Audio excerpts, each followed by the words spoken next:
Thank you so much, Peter. That's been incredible. There's clearly so much that can be learned from all of this fantastic cultural knowledge that you've shown us a small slice of. And I really do hope you uncover more of this amazing knowledge that extends so far back into the past throughout your MPhil.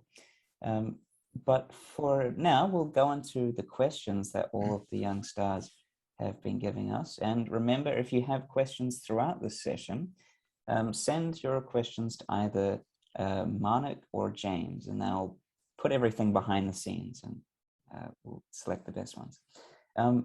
But just to begin, Gordon has a very good question. Are there more resources available that you can read or view to learn more about this side of astronomy? Yeah, there is some out there at the moment. There is a lot. So I am part of a website called Aboriginal Astronomy. I think it's .com.au. And so that is one website that's got some information. But it is a very new field. It is a very emerging field. And a lot of the work that's been done in it, and a lot of the reason why I want to do what I want to do, is that it's been done by non-Indigenous anthropologists. And so they bring a very different lens to it. It can at times be, that sort of colonial lens in terms of the way in which they view our knowledges, but also a non-scientific lens. And a classic example is one within a Gamilero story, in fact, that was recorded by an anthropologist, and it was misattributed. They attributed it to Jupiter when it was in fact Mars, which to most astronomers would be an easy thing to pick up, but to an anthropologist, perhaps not. So there is some stuff, and I do recommend that you go and read it, but yeah, there's definitely a lot of work to still happen within this field, and definitely a lot of places in which it can be improved and added to, for sure. Yeah, it's fantastic that yourself, we have a background in astronomy, Yeah. can go in and try and interpret these. Yeah, well, that was the whole point, because I said, there really should be an Indigenous person who knows astronomy that should be working in the space. And then I was like, oh, that's me. I guess I have to do it. Now I just dug myself in. Yeah. Nice. So this is a question from Marnik, an inside job. Marnik is, of course, one of the team members. So the question is, like, humans are always looking at the stars and trying to make sense and meaning of them. What's your kind of take on why people always want to do this? So, well, one way, and especially from sort of a cultural astronomy point of view, is it was an oral tradition, right? And so if you can tie a piece of knowledge to something that you can see, then it's easier for people to, it's very much like a memory training way of doing things, right? So there's essential information of what's happening here on Earth, stuff that we need to know about to survive. But to just remember all of that as raw information could be quite difficult.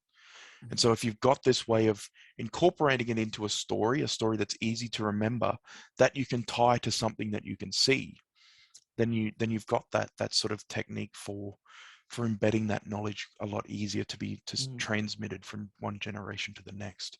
And so I think, especially from a cultural point of view, that's the main reason. And obviously we live in Australia, we've got the best skies in the world, right? Like, why would you not want to look up? Yeah, definitely. So one thing that strikes me is in the last story you told us about with the Orion and Pleiades clusters, that story about a hunter trying to get a daughter of a very popular person sounds very similar to like the Greek myth, where Orion is also a hunter, and of the many things he's doing in the sky, is also trying to get one of the Pleiades. But in the Greek myth, there's a bull that stands in between the two.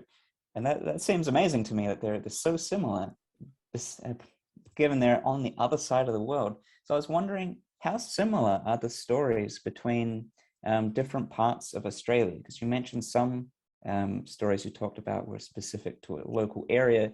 Is it kind of like this where it's fractured up, or are there other stories that are kind of more encompassing of the entire country? Yeah. Yeah, so there's sort of I guess two ways of looking at this. So one of them is that stories generally like to instill values in the people that listen to them, right? So a lot of cultural astronomy stories, they like to highlight, values that they consider virtuous, and perhaps, condemn values that they don't like. And so generally you would think that across societies, those values would be somewhat similar. And so the values that you would want to instill to the next generation should produce very similar stories. And again, looking at the times, the idea of hunting and gathering and that sort of stuff was quite a common practice. The way that I like to look at it, and the other way in which you can look at it, is that if you're looking at the same thing and coming to the same conclusion, well, that's what we want to do in science. And that's the basis of the scientific method, right? Is two independent people looking at the same thing and coming to the same conclusion is an application of the scientific method, and it's what we do today. So I would argue that if you're looking at the same thing and coming to the same conclusion, it was just two groups of people doing science. Yeah, it's probably a fun layer of psychology mixed into that part of science as well. Yeah, I did just see an interesting comment pop up in the chat too. So someone mentioned that there are wonderful stories for children, and they are wonderful stories for children, and that's quite literally because they are children's stories. And that highlights another important aspect of cultural astronomy and our culture in particular, in that knowledge is based on your position within society. So a lot of the stories that I talk about, a lot of the stories that you'll read in popular culture, in research, in everything, are going to be children's stories, because the people that are going to these communities, these non-Indigenous academics, these anthropologists, they have the same initiation status as a child. They haven't been through the initiation ceremonies. They actually aren't allowed to learn about some of the restricted knowledges. And so you'll find that these stories seem like really cool children's stories because that's what they are. Because the people that are learning about this can only know about that and can only share those sort of stories. So it's always an interesting point that I like to bring up. And it raises sort of an interesting point with myself, as being an Indigenous person working in this space. While I may even be able to learn some information that others would not, there's still within my work would be limitations on what I can share and actually what I can disseminate and even talk about in the work that I do. So it's a very cool area, and I do agree. And there is a lot of people doing really cool work in this space. Deadly Science and Corey Tutt. So Corey just released a new book last week called The First Scientist. So if you've got some really cool, if you've got some children that are interested in this sort of stuff, go and pick up Corey's book if you can find it. Apparently it's been just selling out all across the country. So yeah, if you can get a copy of that one though, and you're interested in this sort of stuff, Corey's work is absolutely brilliant. And yeah, I do agree. It's a wonderful field, and like I said, that's a lot of what I want to do. Right, I want to tell these stories and really get people interested in working in this interdisciplinary space. This idea of connecting art and culture and science together, and not separating them like we've traditionally done. Yeah, it's a very good approach. And following on from that, connecting the disciplines together, Nadira asks, have you found stories for all of the different areas of astronomy that you've worked in? Not all of them. Yeah, so like I said at the start, I started in AGN, and it's just the nature of what AGN are. The fact that you can't see them with the naked eye. Like supernova that go off in the Milky Way, for instance, you could see with the naked eye. So Betelgeuse, if and when it does blow up, it would be as bright as the full moon in the night sky. So stuff that goes off, but AGN and that sort of stuff, they don't get bright enough. So the one that I was looking at was 3C273. It was discovered by the Parkes Radio Telescope, New South Wales. It was discovered in 1957, and it wasn't until 1961 that they actually figured that it was a AGN. It was so bright they thought it was a star in the Milky Way. And it wasn't until they discovered the forbidden hydrogen lines that they realized that it's not a star, it must be a galaxy, and it's 2.5 billion light years away. Do you want And to even as bright as that one is, you still would need a telescope to be able to see that from Earth. Yeah. do you want to just spend a minute, Pete, and go on to explain to us what an AGN is? Oh yes, sorry. Yeah. So an Everyone AGN needs is to- an active galactic nuclei. That's what it stands for. And so these are supermassive black holes at the centers of galaxies, and they have a sort of a disk of material that's around them. And so, while you can't see the black hole itself, until recently we were just able to image one, but what we can see is this material that sort of moves around the black hole, and as that moves around, it creates the friction, that heat that gives off the infrared as well as the optical light. And so these supermassive black holes, and so 3C273 is a galaxy 2.5 billion light years away from us. And so Sagittarius A star is the one in the Milky Way, which is the one that was imaged a couple of years ago now. Yeah, and most galaxies have them, if not all galaxies, as far as I know, have them. Yeah. Fortunately for us, our black hole has calmed down and it's not blasting the galaxy with Yeah. high-powered jets. So on astronomy timescales, things change, and this is like over the course of thousands and 10,000s of years. And the indigenous observations have stretched back for those kind of time periods. So you would perhaps expect things to change over those times.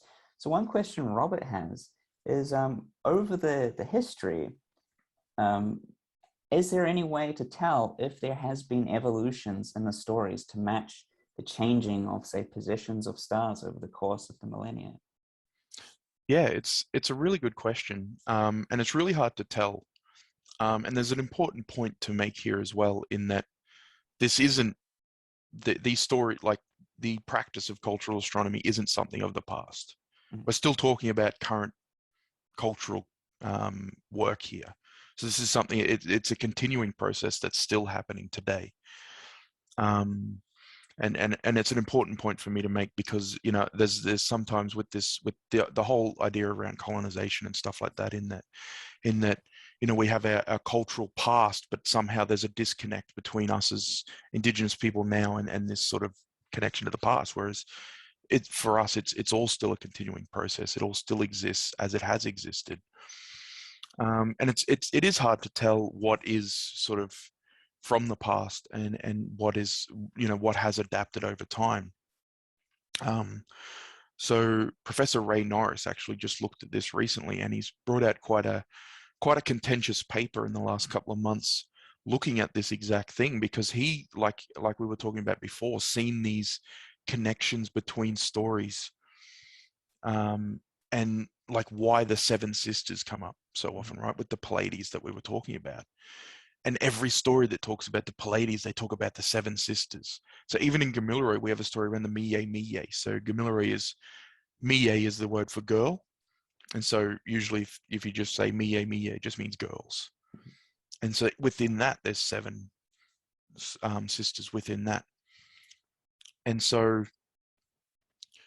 Ray actually went back and he sort of tried to look at the evolution of the Pleiades, and he actually seemed to identify that, anywhere upwards of 100,000 years ago, there were actually 7 prominent stars within the Pleiades.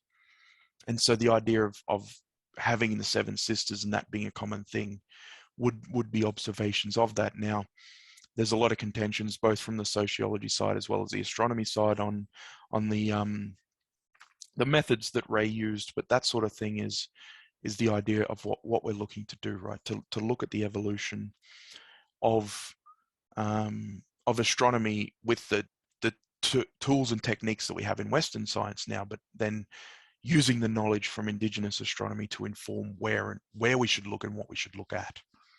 Hmm. Yes, yeah. Yeah, I've had the pleasure the last few months of delving into the cultural astronomy in the Maori setting, which Oh, are the nice. indigenous people of New Zealand. And their take on the Pleiades is, or Matariki as it's known in New Zealand, is a little bit different. And it's a very important constellation in New Zealand, and it's being slowly adopted and more widely appreciated now, which is fantastic. The next question we have comes to us from Canada. So it's from Heather. I'll just read out Heather's question now. I am an Indigenous here to Canada, Cree and Metis. I may have missed the teaching on Pleiades. Do you have a creation story relating to these stars? And then she goes on to say, in our Cree teachings, we are light beings. We come from the stars and we go back to the stars, and we are light beings that live forever. Wilfred Buck is an amazing teacher in Canada, and he is helping teach this Cree understanding of stars. So is there a similar idea about stars and the Pleiades in Aboriginal cultures? Yeah, so the Pleiades, yeah, like I said, it exists across multiple. So we had the one from the Kakatha people with Orion and the Ugarilya and the sisters there. There is a story within Gamilaroi culture, so that talks about the Miye Miye, which is the girls, and the Bire Bire, and they actually exist within Orion as well. And it's that same sort of that connection between the boys chasing the girls, and that same theme that comes across in the Nairuna one and the Greek story and those ones. In terms of sort of creation story, so that one comes back to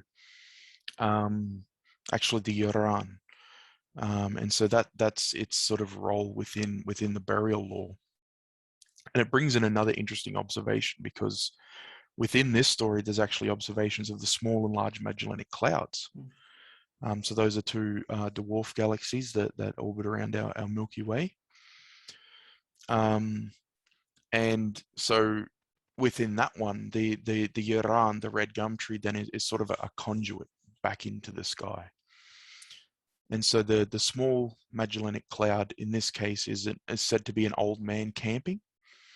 And so he's the one that will actually guide you into Bulima. So Bulima is sort of like the afterlife.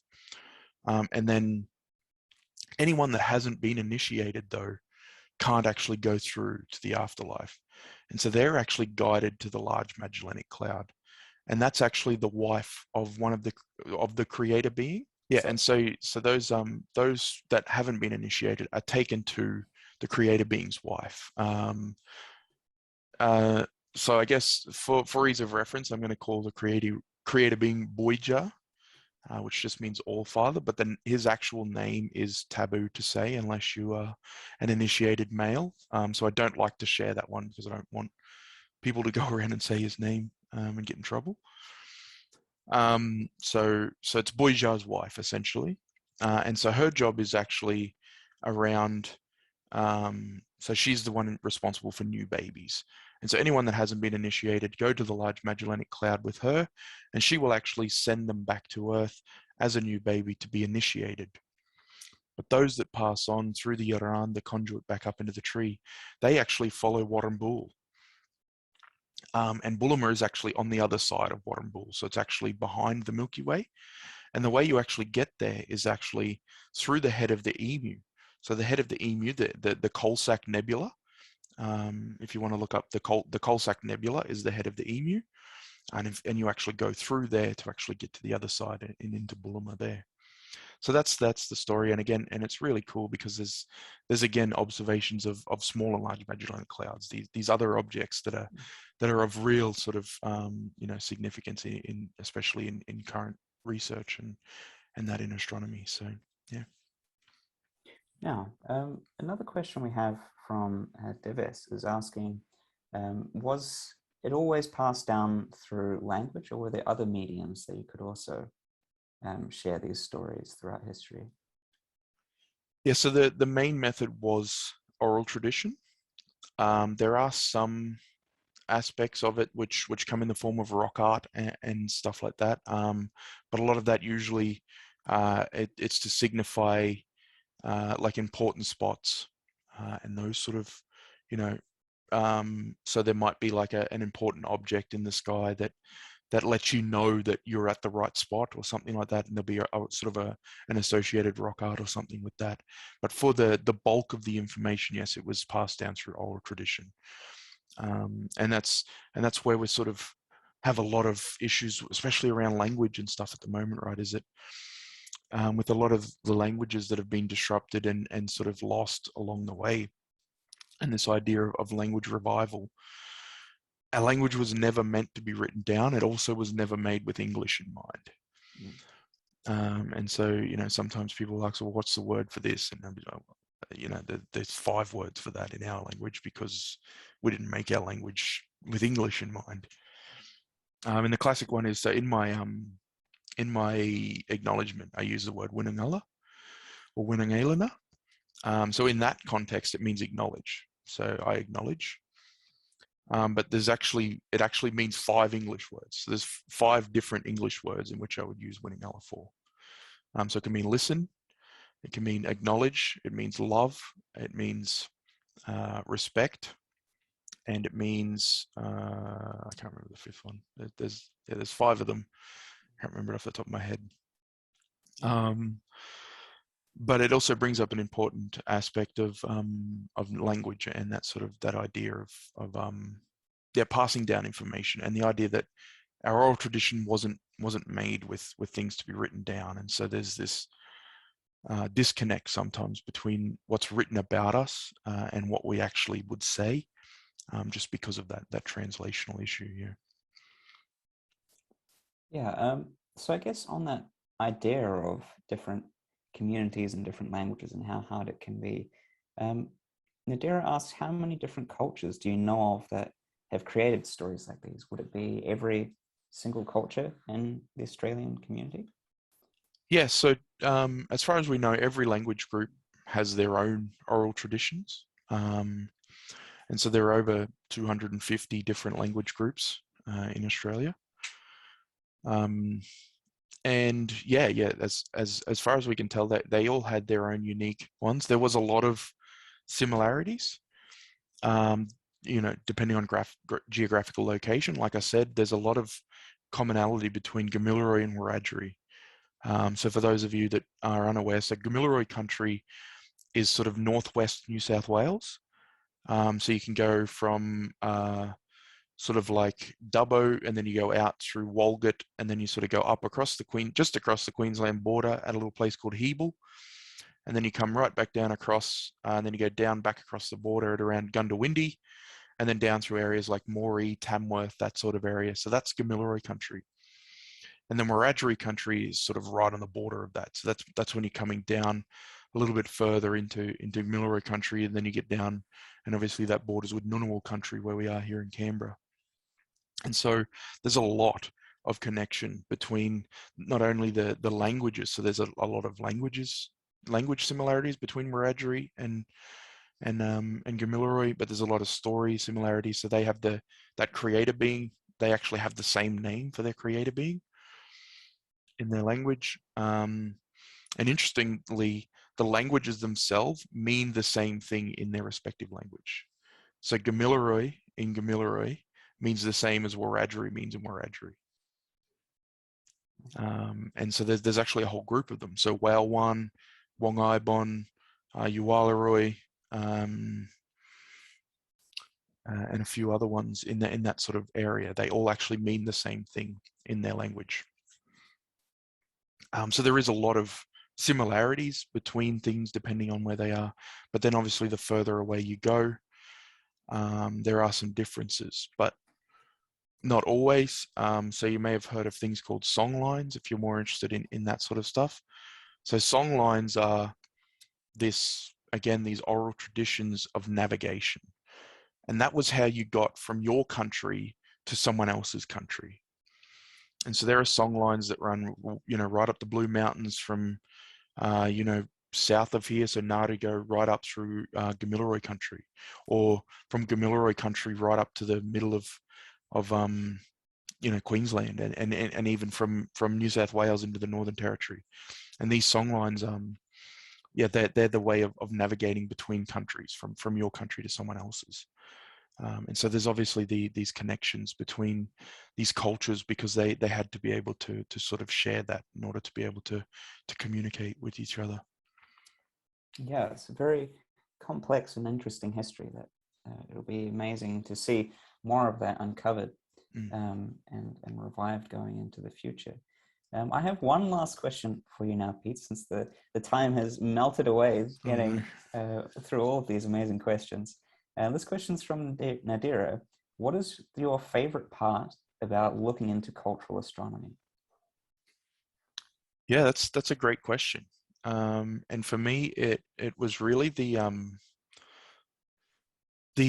again, that idea of connecting my love of astronomy with my cultural background, right? Like, I love astronomy. I loved the work that I did with Ryan on AGN and black holes and stuff like that. I really loved working at the real cutting edge of astronomical research. But there was that disconnect for me between what I was doing and what I was learning about myself and my cultural background.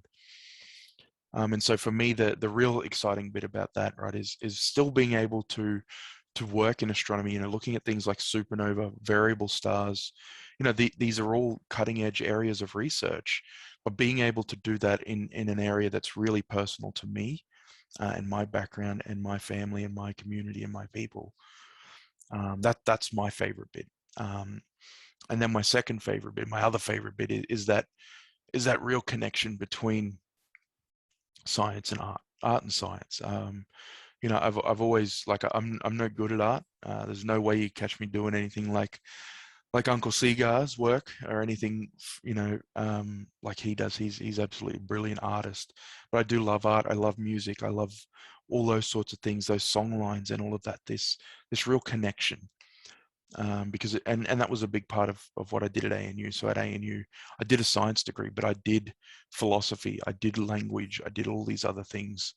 And I think that's really important. And I think every scientist, aspiring scientist, should do that. Do something that's not science, because you really then start to get a more rich and more sort of full view of the world and how it works if you can make those connections between art and science.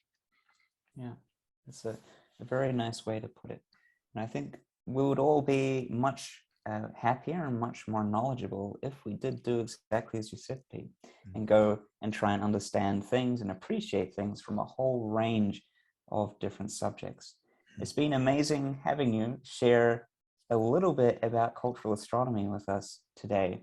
And I'm sure the young stars will agree with me in that we really are looking forward to seeing what work you can do and what stories you can uncover and help us understand this amazing, rich history. But for now, I'll hand it over to James to sum up the session and give us a prelude of what's happening next time. Yeah, thanks for having me.